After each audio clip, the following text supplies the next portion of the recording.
The iPhone 13 Pro was released roughly 3 months ago, and it's no surprise that this is the best iPhone that I've technically ever owned. However, I do regret buying it for a few reasons that I'm going to discuss in this full 3 months later review.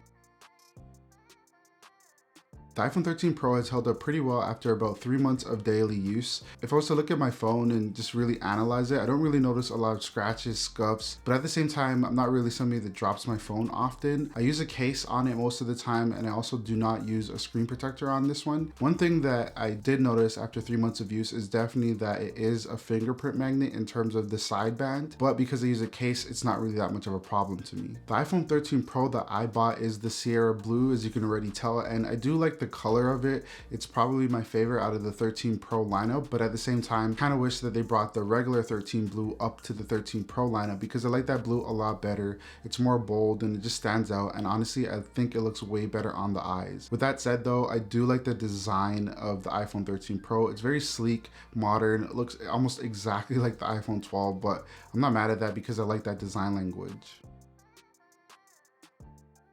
The iPhone 13 Pro also has an increased battery life if you're going to compare it with the iPhone 12 Pro. For me, I get around 7+ hours of battery life, really depending on what I'm doing. So day to day, I use my phone to do emails, browse the web, text, call, social media, basically everything, and I'm able to just spend a full work day on it. And then if I have to go out after or run some errands, I'm not too worried about the battery life. I can take it. And the good thing about it, if I'm not using the phone, I don't necessarily have to worry about it like dying. It still lasts overnight. It'll lose about like 2 to 3% if I'm not using it overnight, and that's really good. So this thing is the phone that you're gonna want to get if you worry a lot about battery life. Full disclosure, for like 99% of the time that I use my phone, I'm not using 5G. It's not really available in Canada or on my carrier. I'm always plugged in. I'm always at home where I have a Wi-Fi connection, so I'm not really using the cellular. But at the same time, whenever I do go out, I'm not really worried about battery life because this thing really lasts that long.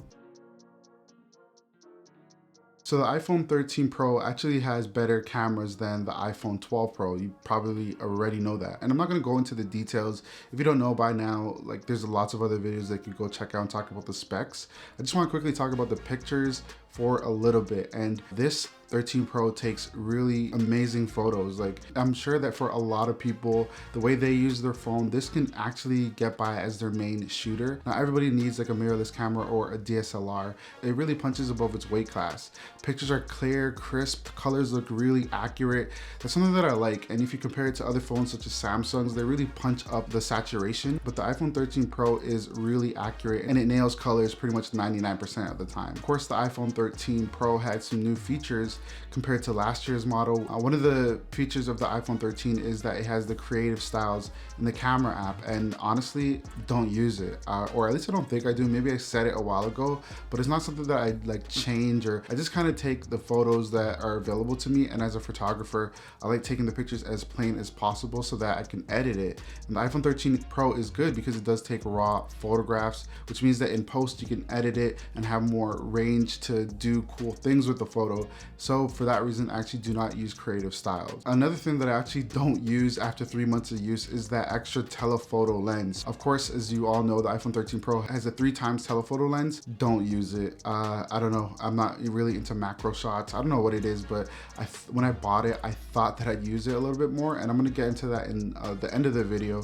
But for the most part, I don't use the 3x lens. It's kind of worthless to me. And keeping in line with some things that I don't use, I also don't use the cinematic camera. I think I probably use it just for like the first month that I had the iPhone, just to test it out and get a feel for it, but it's not really useful to me. It's just a little bit too artificial, but at the same time, it does add a little bit of character to a video. So for some people that might look good. I really do like the normal, like non-cinematic mode video features of the iPhone 13, so that's what I stick to. An issue with the cinematic camera is it's stuck at 1080p, which I feel like if it was 4K, I'd probably use it a lot more. Let's focus on the chip in the iPhone 13. So that is the A15 chip. You already know this, you already know how well it works, and this is something that I say in every single one of my videos, it doesn't really make a difference in speed.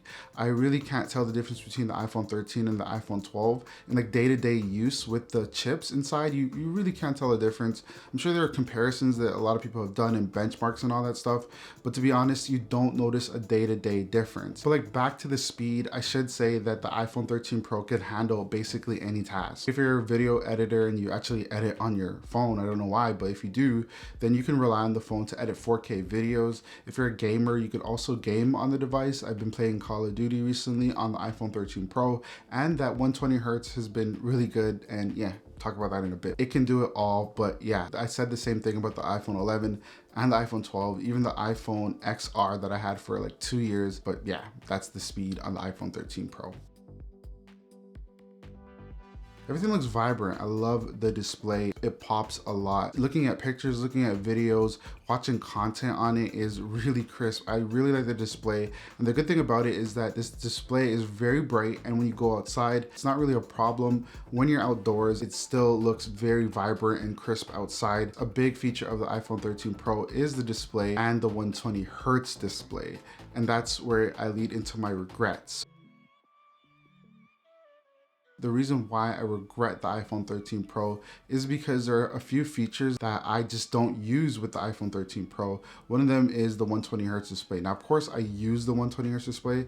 I did not go and disable it, but at the same time, I don't notice it. At first, when I picked up the phone, like I did notice it, but after that, it's just like, it's one thing that I notice for a day, and after that, I just don't notice. When I'm scrolling through Safari or Instagram or anything, it just feels like a fast phone, but I feel like if I was to give it to like 30 people, maybe 2 or 3 of them will actually comment on the display being a little bit smoother. And I think it makes more sense on like a bigger screen or something like the iPad Pro, 12-inch, 11-inch. Those are bigger displays and you do more with it, so the display makes more sense. Another reason why I regret it is like what I mentioned earlier, is that 3x telephoto lens. So I did buy this because of that, and I figured that it gives me like another look. Like let's say I'm filming A-roll with this camera, I could set up the iPhone 13 on the side and just shoot some extra footage, but I've not really done that. I did it like twice. So although it does have really good looking video, at the same time, I don't really use it for video as much as I thought I would. And of course, another thing is, it does have battery improvements over the regular iPhone 13. You get like an extra 2 hours of video playback. But again, I'm always at home, always on Wi-Fi. I can just plug in when I need to.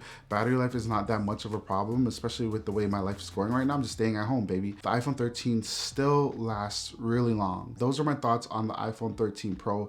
Really good phone. It is honestly hands down the best phone that I've used in terms of specs, but at the same time, I do kind of wish I went with like the regular iPhone 13 for the color, for the battery life, the specs. They're just something that I can use in my day-to-day use, and I don't really need that extra power that I kind of paid for no real reason, especially after 3 months. Let me know down below in the comments how you guys are liking your iPhone 13. If you have any questions about the iPhone 13 Pro, drop it in the comments below. I'm gonna see you guys in the next one. Peace.